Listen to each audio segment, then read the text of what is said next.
I can serve you if you spare my life, said the hungry Apache woman after stealing from his garden. Before we dive into the story, don't forget to like the video and tell us in the comments where you're watching from. The last stretch of summer sun sagged low across the Texas horizon, casting a tired orange glow over the land. The air was heavy, dry, and still. Cicadas droned in the brush beyond the fence line, and the faint rattle of corn leaves filled the silence. Ethan Rowe walked the narrow rows of his garden with the same quiet rhythm he carried through every evening. A wooden bucket swung from his hand, the bottom filled with the day's pickings, beans, a few peppers, a half-dozen onions pulled from the ground. He had lived alone on this land for almost a decade, since his father's death left him to spread and no kin to share it. At 35, he learned to work steady, to keep his head down, and to ask for nothing from anyone. Most in town knew him only as a tall, broad-shouldered man who came in for supplies twice a month, who drank little, spoke less, and went back to the land before dark. He had made his peace with solitude, or at least he told himself he had. That night, as he bent to pull weeds at the base of a squash plant, a noise reached him, a shift of weight in the dry dirt, the snap of a stalk broken wrong. He froze, head turning. At first he thought it was a rabbit or a coyote nosing through the garden. But then he saw the shape. Human. A figure crouched, low among the rows, moving quick, hands tearing vegetables free. Ethan straightened slowly, the bucket in his hand hanging still. His chest tightened. People didn't often trespass here. He lived too far off the trail for drifters to bother, and the land was known to be guarded by a man who didn't take kindly to thieves. His jaw set firm as his voice carried across the rows, low but cutting. "Stop there." The figure jolted. A woman rose from the shadows of the corn, clutching food against her chest. The last light of day fell across her face and body. Apache, thin, barefoot, her hair long and tangled, streaked with dust. She looked close to 30, though the bruises on her arms and the sharp lines of hunger carved into her cheeks aged her. The cotton dress she wore hung in tatters, a strap torn loose so that it fell crooked across one shoulder. The seams had split low, revealing the rise of her chest and the faint outline of ribs beneath. She stood breathing hard, food clutched tight in her arms, beans, carrots, squash, whatever she could grab in desperation. Ethan's boots pressed steady into the soil as he took 2 steps toward her. His heart beat firm, but his face stayed hard, practiced. He didn't shout. He didn't draw his rifle. He just stared, waiting for her to make her choice. Her arms trembled as she looked at him. Then the food slipped from her hands, falling into the dirt between them. She lifted her palms, her voice breaking from a throat dry with thirst. "Don't kill me. I can serve you if you spare my life." The words hit him harder than he expected. Her tone wasn't bargaining like some thief trying to bluff his way out. It was raw, pleading, the sound of someone at the end of their rope. Ethan didn't answer right away. He studied her, taking in the details, how she swayed on her feet as if a stiff wind might knock her down, how her chest rose too quickly from hunger and fear, how she stared at him with wide, unblinking eyes. He could see she had been living hard for weeks, maybe months. He thought about what he'd heard in town, whispers about bands of Apaches splintering, about some women cast out when food grew scarce or when tribal disputes turned cruel. He didn't know if any of it was true, but he was looking at one who clearly had nowhere else to go.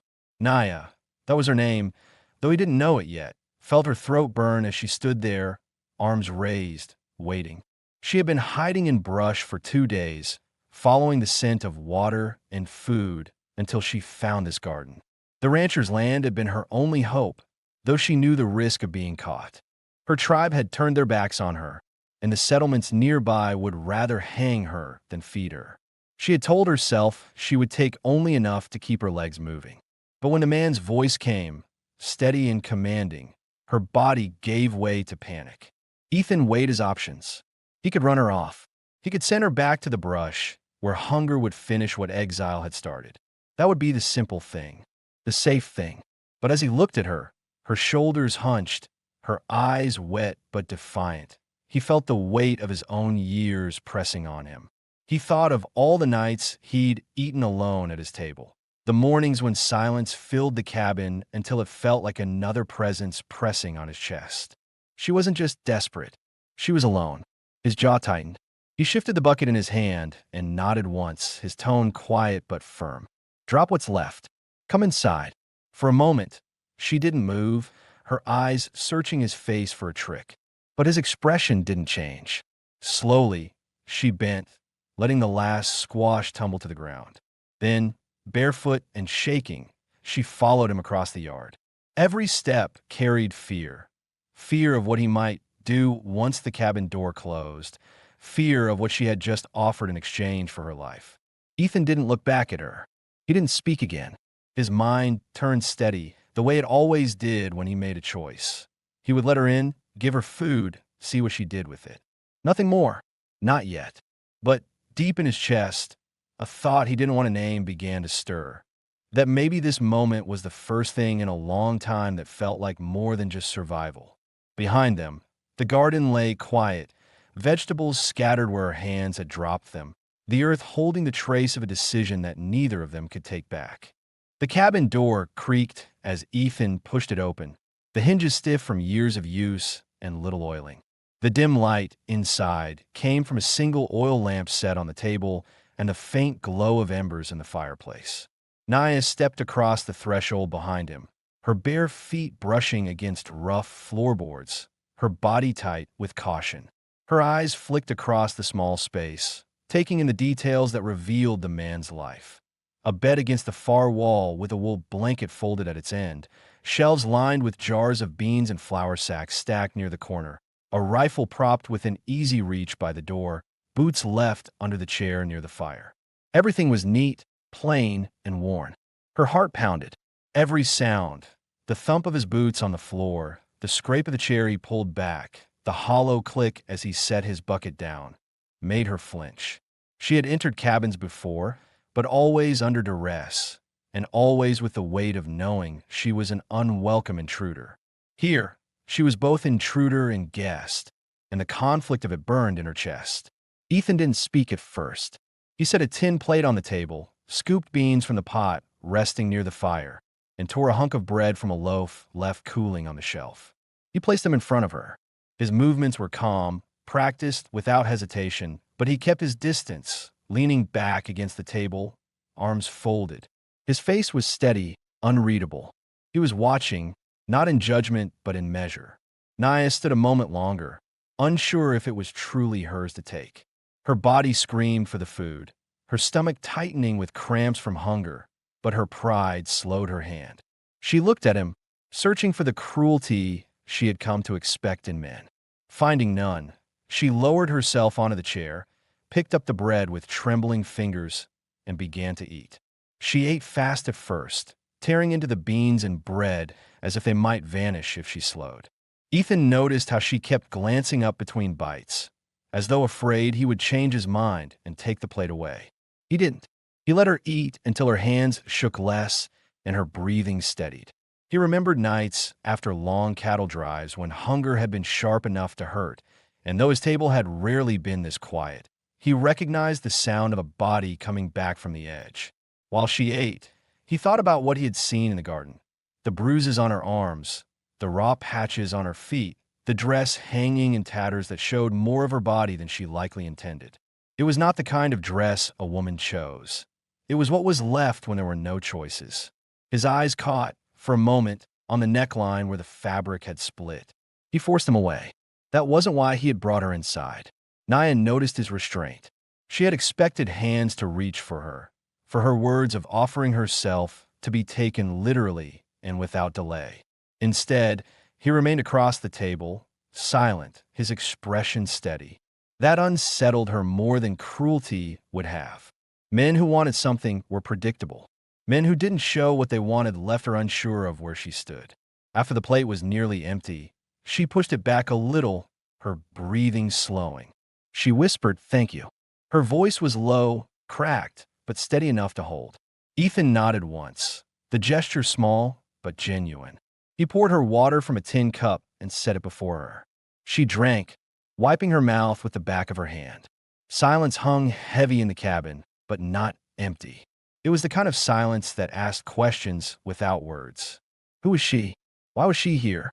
What had driven her to risk her life stealing from a man like him? He didn't ask. Not yet. He had learned long ago that forcing answers too quickly only broke what little truth people carried. Still, some questions lingered too loudly to ignore. He had brought her inside, but what now? Would she leave in the morning? Would she try to steal again? Could he keep her here, even if he wanted to? He didn't know yet. All he knew was that turning her out tonight, with the dark closing in and coyotes already howling from the hills, would mean her death. Naya, for her part, wondered if she had traded one danger for another. The bread filled her belly, but it didn't ease the tension in her chest. Every muscle in her body remained coiled, waiting. She had been cast out by her people, told she was no longer of them, no longer safe among them. The white settlers nearby would never take her in. That left only this man, this rancher with a hard jaw and steady eyes who could have shot her down in the dirt, but hadn't. She didn't understand why, and she didn't yet trust that mercy could last. When a fire popped and threw sparks against the stone hearth, she jumped. Ethan glanced at her, then at the blanket folded on the bench by the wall.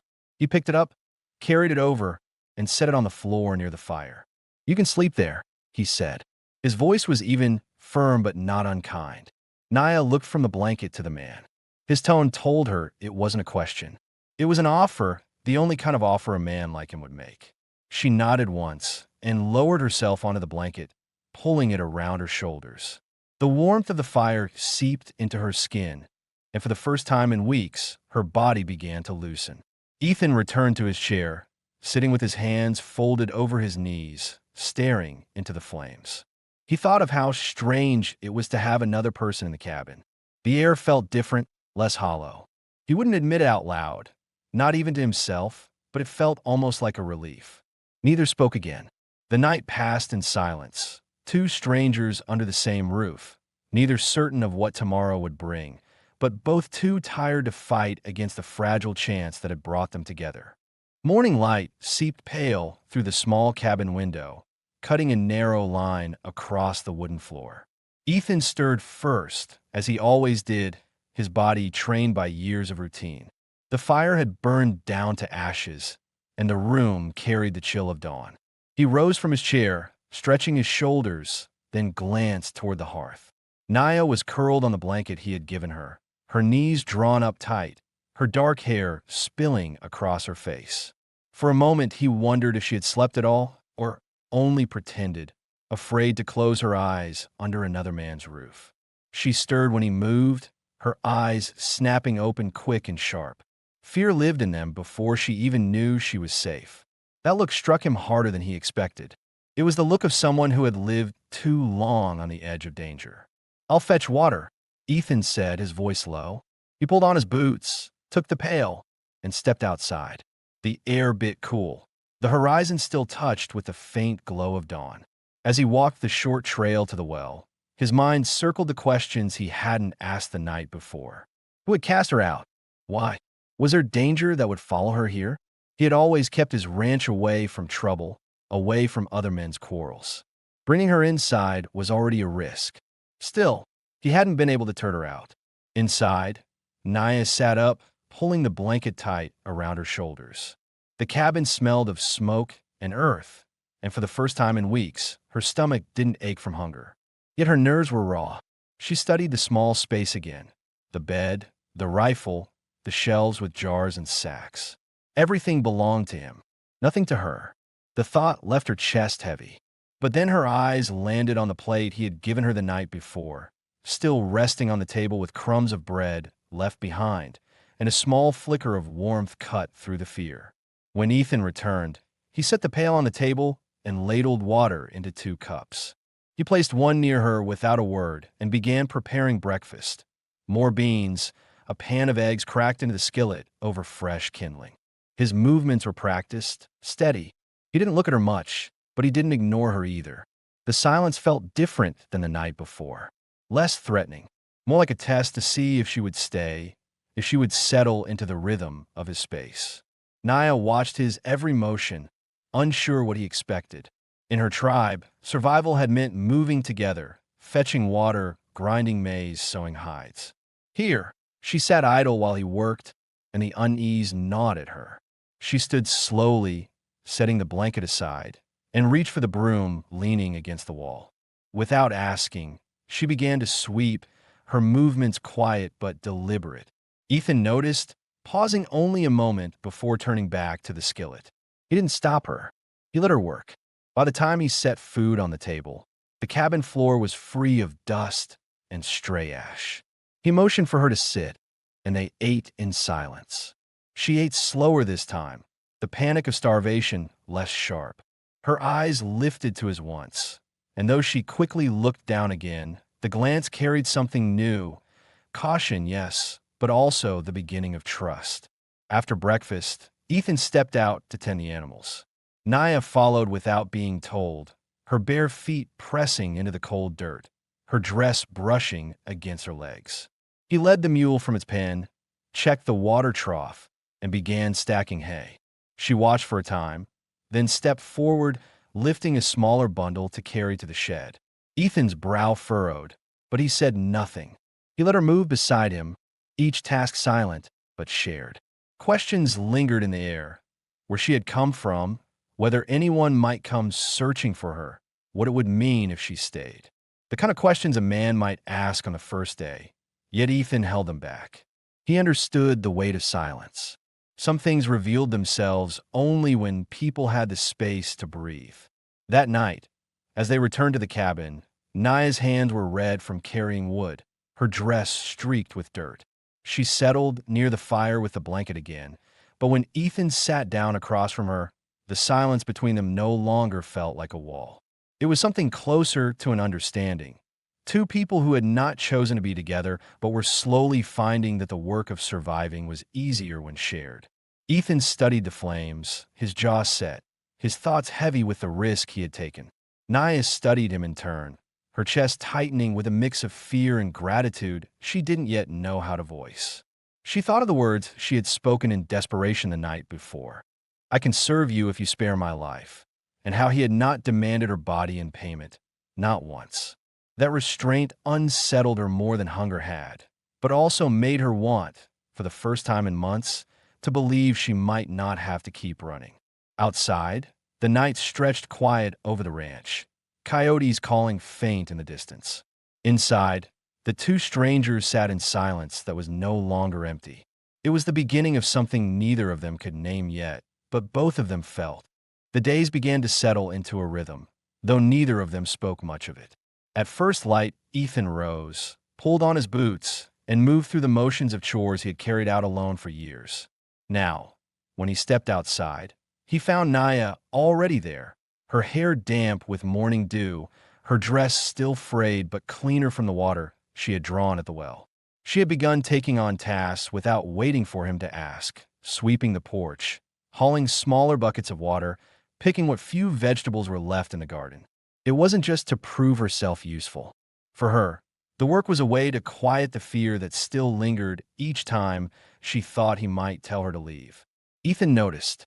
He saw how she kept her eyes lowered at first, waiting for disapproval, but when none came, she moved with more steadiness.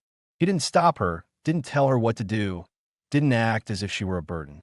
The truth was he had lived so long with nothing but his own company that her presence, silent, watchful, deliberate, changed the air in ways he hadn't expected.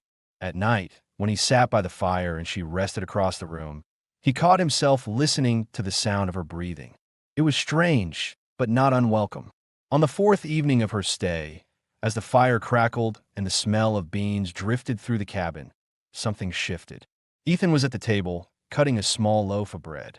Naya stood near the hearth, stirring the pot with a steady hand. When she passed him the spoon to taste, their fingers brushed. For a brief second, neither moved. Her hand lingered, warm against his, and her eyes flicked up to his face. She expected him to pull away or look at her with the hunger she had seen in other men. Instead, he only set the spoon down and gave a small nod, as if to say the beans were fine.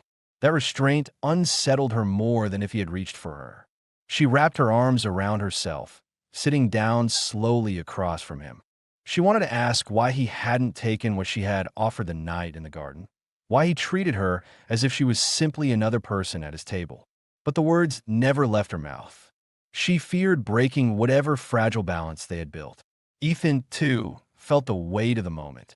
His mind had been circling with questions since the night he caught her. Why was she alone? Who had cast her out? Would someone come looking for her? And yet each time he thought to ask, the sight of her shoulders hunched from exhaustion or her bare feet raw from days on rough ground stopped him. He could see she carried shame, and he understood that some things needed time before they could be spoken. After supper, he stepped outside to split wood. Naya followed.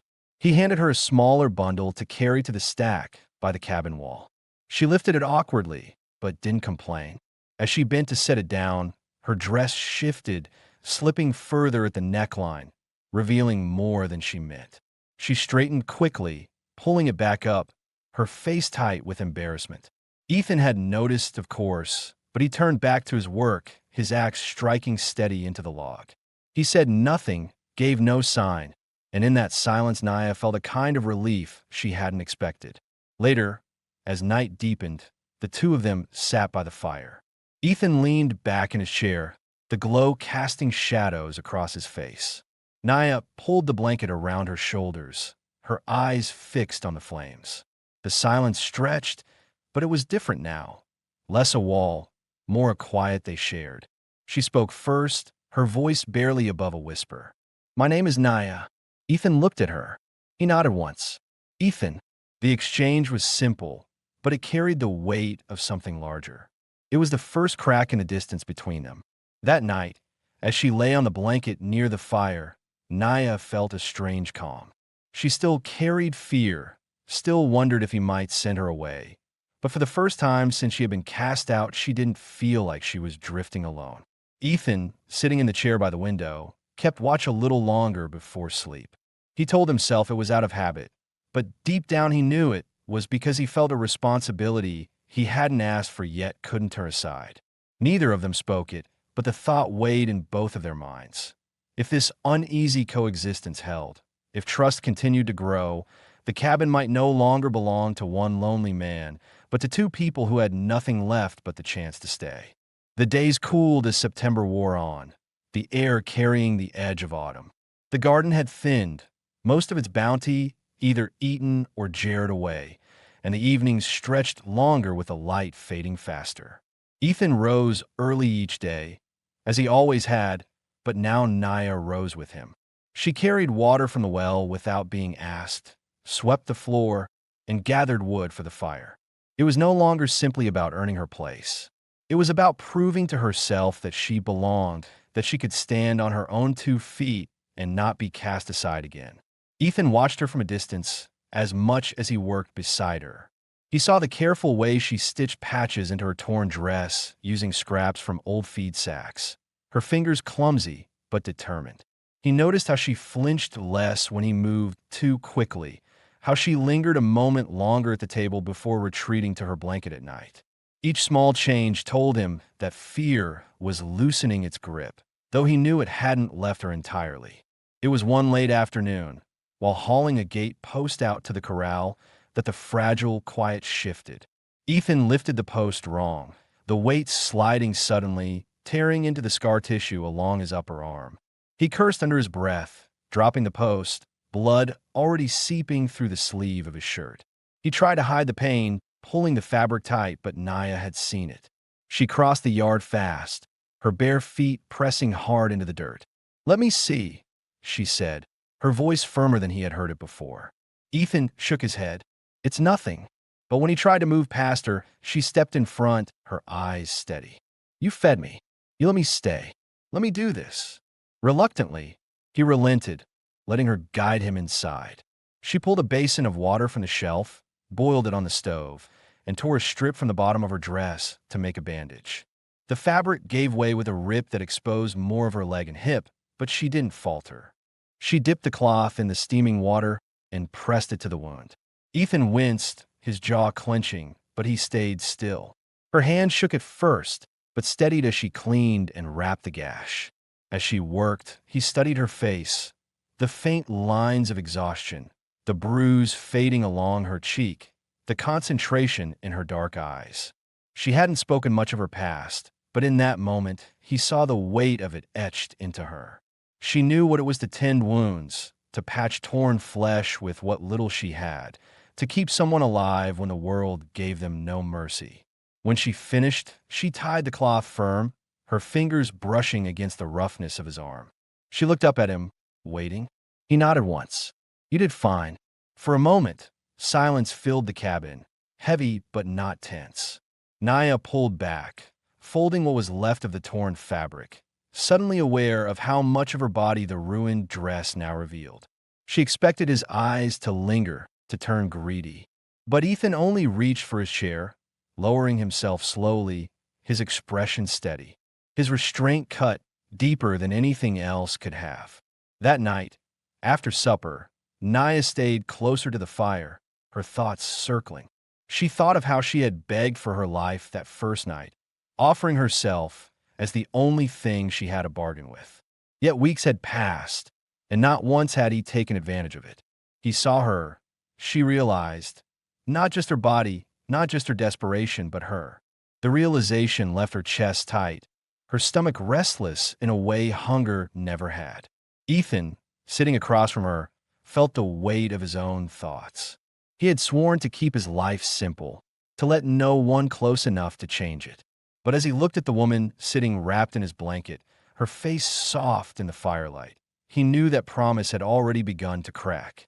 He told himself it was responsibility, that keeping her here was only the right thing to do. But deep down, he knew it had become something else, something harder to name, something he hadn't felt in years. When the fire died low and they each settled into their places, the silence carried something new. It was no longer only survival binding them, no longer just fear. It was the faint stir of trust, of a bond neither of them had expected, but both were beginning to need. The nights grew colder as autumn pressed deeper across the land. Ethan had stacked wood high against the cabin wall, but the chill still crept in at dusk, carried on the wind that swept through the dry fields. Inside, the fire held steady, its glow painting the rough boards in shades of amber. Naya sat near the hearth, mending one of Ethan's shirts with careful stitches. Her fingers were sore from work, but there was a calmness to it, a steadiness she hadn't known in months. Ethan watched her from his chair at the table. He tried not to stare, but it was hard to ignore the way she moved now compared to that first night. The sharp edge of fear in her shoulders had softened, though it never disappeared completely. She still flinched at certain sounds, still glanced at the door as if half expecting someone to come for her. He hadn't pressed her about it, but the questions weighed on him. Who had turned her away? What had she lost? And why had she chosen his garden, of all places, to risk her life for food? That evening, as she threaded the needle and bit the string to tie it off, she spoke without looking up. "You want to know why I'm here?" Her voice was flat, not a question. Ethan shifted in his chair, leaning forward. He didn't answer right away, but she continued. "My tribe cast me out. I broke no law. I did nothing dishonorable. But when food grew scarce, when men argued over who deserved what, I was the one left behind. I was told to leave or die." Her hands trembled slightly as she folded the shirt and set it aside. "So I walked, and I kept walking, until I found your land." Ethan let the words sit in the air. He had imagined cruelty, but hearing it plain still twisted something in his chest. He thought of the nights he had spent alone, telling himself it was by choice, when in truth it was circumstance. She hadn't been given a choice. She had been torn from what little she had. He wanted to tell her she was safe here, but the words felt too heavy, too final, so he only said, "You won't be turned out again. Not while I have a say." Her eyes lifted to his then, searching his face for any crack of insincerity. She found none. The tension in her shoulders eased, and for the first time, she allowed herself to breathe without fear pressing at her ribs. The hours stretched. Ethan sat nearer the fire than usual, and Naya settled on the floor with the blanket around her shoulders. The silence between them was no longer a shield. It was something they shared. She shifted closer, the warmth of the fire mixing with the warmth of his presence. When her hand brushed against his knee as she reached for a log, she didn't pull away right away. Neither did he. Later, as the fire burned low, she turned to him, her face lit faintly by the glow. Her lips parted as if to speak, but no words came. Ethan's hand moved slowly, deliberately, resting against her jaw. He felt the tension in her body, the way she held her breath, waiting for what came next. He leaned forward, giving her time to draw back if she wanted. She didn't. Their lips met in a kiss that was steady and unhurried, carrying with it weeks of silence, unspoken questions, and a fragile trust they had built. Naya pressed closer, her hand against his chest, feeling the solid weight of him, not as threat but as anchor. When the kiss broke, she let her forehead rest against his shoulder, her eyes closing, the blanket slipping slightly as she breathed in the steady scent of wood smoke and sweat. For the first time since her exile, she felt wanted not as a body to bargain with, but as a woman who mattered. Ethan sat still for a long moment, his hand resting lightly at her waist. He hadn't let anyone this close in years, and part of him feared what it meant. But another part, deeper and harder to ignore, felt relief, like a piece of the silence that had weighed on him for so long had finally broken. Neither spoke again. The fire cracked, the night outside pressed dark and cold, but inside the cabin there was warmth. The kiss had not been a promise spoken in words, but it was more than enough to mark the beginning of something both of them had thought they would never find. The morning after the kiss brought a quiet unlike any other. The fire had died down to a thin gray ash, but the air in the cabin carried warmth still. Naya woke on her blanket near the hearth, her eyes finding Ethan seated at the table, already dressed for the day. He hadn't spoken when she stirred, but his gaze lingered on her a moment longer than usual before turning to the small ledger where he scratched notes of supplies. She pulled the blanket tighter around her shoulders, her chest tightening with a memory of the night before, the steady weight of his lips, the way he hadn't rushed, hadn't taken more than she gave. Relief had carried her into sleep, but now the question gnawed. What would this morning bring? Would he regret it, send her away, remind her she was still only a guest in his home? Ethan closed the ledger and rose, pouring her a cup of water before sliding it across the table. "We'll start in the garden today," he said plainly, his voice carrying no strain. It was as if nothing had changed, yet the way his hand lingered on the rim of the cup as she took it told her otherwise. He wasn't pulling away. He wasn't pretending it hadn't happened. The garden was nearly spent by then, most stalks dry and brittle, the soil cracked from weeks of heat. Still, Naya knelt in the dirt beside him, her hands pulling weeds and turning earth where he guided her. The first time she had stepped into this garden, it had been in desperation, stealing what she could before he caught her. Now she worked it openly, her palms stained with soil, her breath steady as she pulled squash vines from the rows.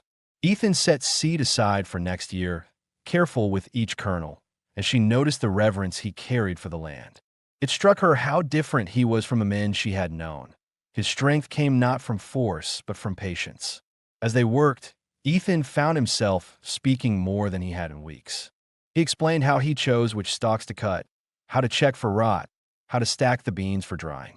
His words were short, plain, but they filled the silence in a way that felt almost new. Naya listened carefully, nodding, her lips pressing tight as she fought back the sting of tears. No one had taught her anything since her exile. No one had cared whether she learned or not. Here he did. When they broke for water, Naya wiped the sweat from her brow with the back of her hand. Her dress clung damp against her skin. It seemed still torn in places despite her attempts to mend them. She caught Ethan's eyes flick briefly to the exposed curve of her shoulder, then back down to his cup. His restraint had not changed, but she felt something unspoken between them, growing heavier with each shared glance. By evening, the work had left them both tired. They ate quietly at the table, bread and beans as always, but the silence between them no longer felt like distance. When the plates were cleared and the fire rekindled, Naya spread the blanket on the floor out of habit. Yet as she lowered herself, Ethan's voice stopped her. You don't have to sleep there. Her heart caught. She looked at him, uncertain. His face was steady, but his tone carried something softer than she had ever heard from him. He motioned toward the bed, then stood to strip the extra blanket from the chair. It's warmer there. I'll take the floor. Naya's lips parted, her body frozen between refusal and acceptance.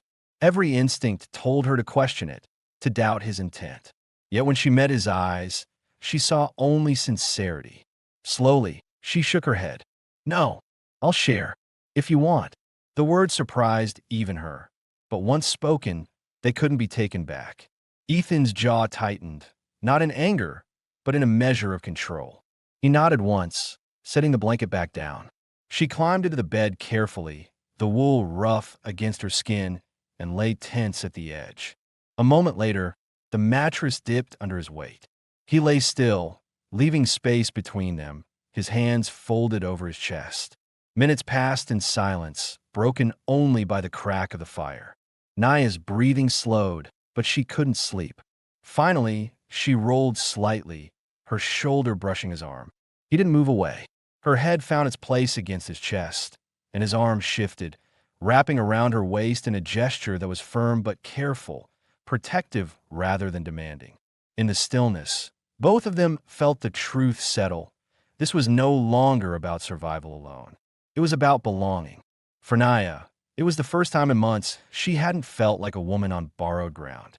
For Ethan, it was the first time in years the cabin didn't feel like a prison of silence. When sleep came, it came easy for both. Outside, the wind swept across the dry fields, carrying the promise of winter. Inside, two people who had nothing left beyond this land and each other lay in the same bed, not out of desperation, but out of a choice neither would turn away from. By late October, the first edge of winter pressed over the land. Mornings carried frost on the grass, the mule's breath steaming in the air as Ethan led it from the shed. The sky stayed gray longer, the sun climbing slower, and the cold crept through the gaps in the cabin walls. Ethan spent his days hauling more wood than he ever had alone, knowing two fires would now need to be kept burning, one for warmth, one for food.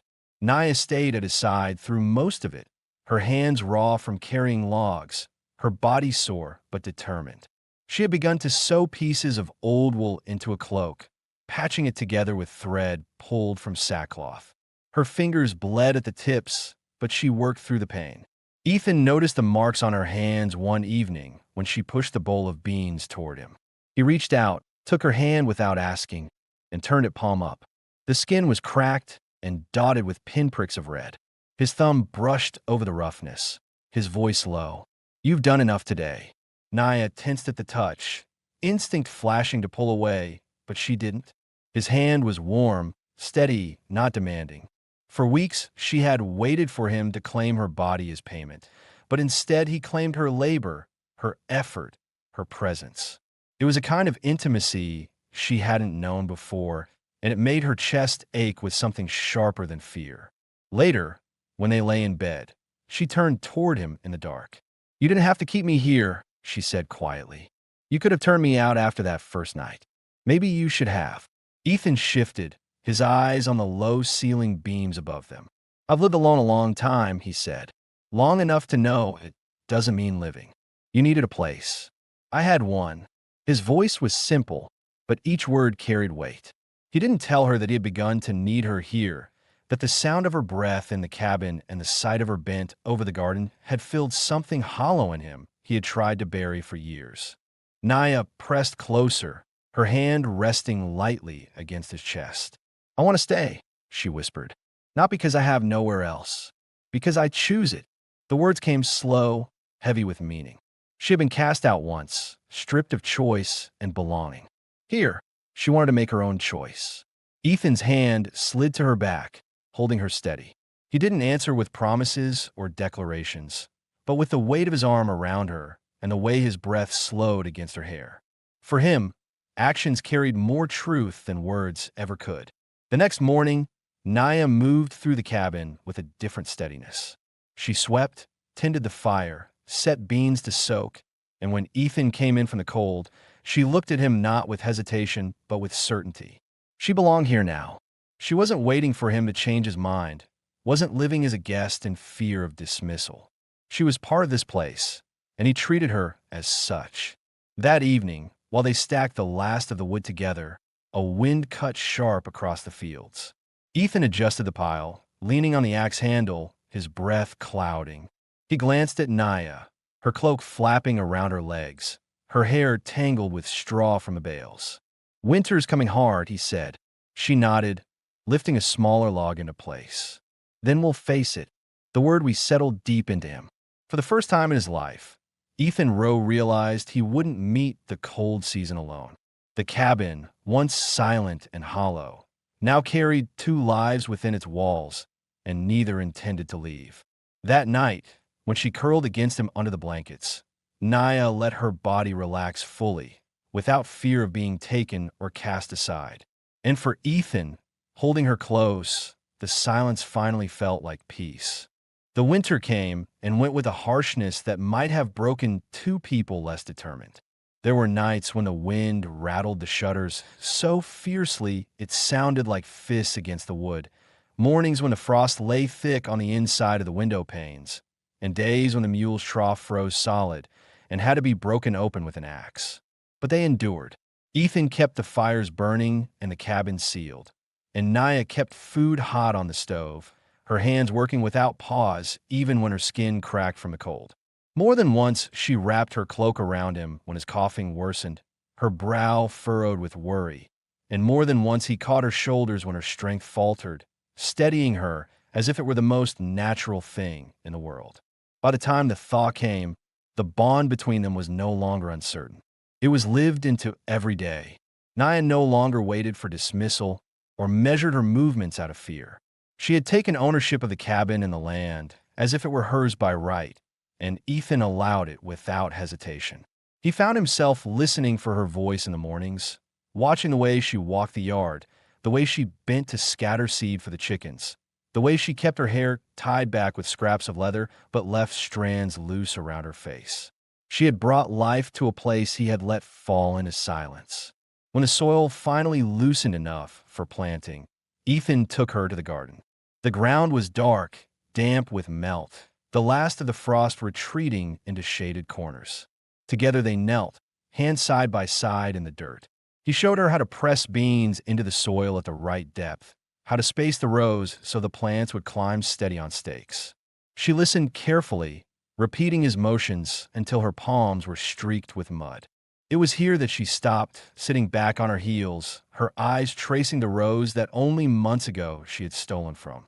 "The first time I came to this place," she said quietly, "I thought I would die here, or be killed for stealing. I never thought." She trailed off, her throat tightening. Ethan straightened, resting his hand on her shoulder. She looked up at him, her face open and steady. "Now I plant, not steal. I stay, not run." Ethan's grip on her shoulder tightened slightly, then eased. He bent down, his thumb brushing across her cheek. "You're here because you chose it," he said. It was the truth he had been holding back through the long months of cold. That he wanted her here not as a burden, not as a debt, but as the person who had made his silence bearable. Their lips met again in the open air, the garden around them quiet except for the distant call of a crow. The kiss was less tentative than the first. It carried the weight of everything they had survived through the winter, the unspoken promise that the days ahead would be faced together. By late spring, the cabin bore the marks of their shared life. The shelves held jars neatly arranged by Naya's hands. The table carried two bowls set out without thought. The bed was no longer a place for one. Ethan still worked the land, still moved with the same steady rhythm. But now when he returned from the fields, the door opened to warmth and presence, not silence. Naya, once cast out and left to starve, now stood at his side, not because she was allowed, but because she belonged. On an afternoon thick with the scent of turned soil, she stood in the garden, her hands dark with earth. Ethan came up beside her, his shirt damp with sweat from mending a fence post. She looked at him, her lips curving into the faintest smile. He set down the tools and took her hand, pressing it lightly before letting go. No words followed. None were needed. The story of their lives was not one of grand declarations or promises shouted loud, but of choices made day by day. To keep her when no one else had, to stay when leaving would have been easier, to build a life out of the silence that once felt unbearable. Now it was not silence anymore. It was peace. The garden, once the place of theft and fear, had become their beginning and their permanence. And when the first sprouts pushed through the soil, green against the dark earth, both of them knew the season ahead would not be lived alone. The end.